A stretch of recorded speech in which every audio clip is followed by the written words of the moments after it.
Komento lang ako, no, mga idol. Kamusta po sa ating mga kababayan? Ating mga kababayan, mga OFW, sa mga panig ng mundo, lalo-lalo na po dyan sa gitnang silangan, sa Middle East.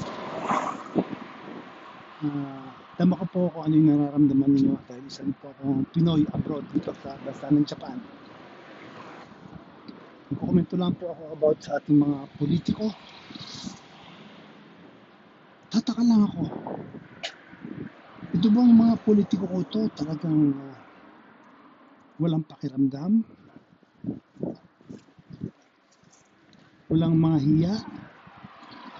Sa gitna ng gulo na nangyayari, iba't ibang gulo, gera, taas ng mga bilihin, taas ng presyo ng mga gasolina, baba ng sahod. Bakit po impeachment ang inaasikaso ng itong mga kongresong ito? Ang masasabi ko lang sa inyo, mga gustong ma-impeach si Sara, mga duwag kayo, mga takot kayo. Bakit hindi niyo hayaang ang taong bayan ang magdesisyon sa 2028 at piliin kung sino ang gusto nilang mamuno sa bansa natin? Kayong mga kabayan party list, mga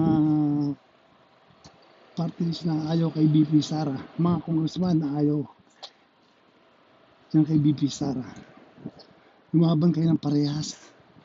Impeachment. Samantalang ang iba, napakalalaki ng problema. Mali-maleta, allergy.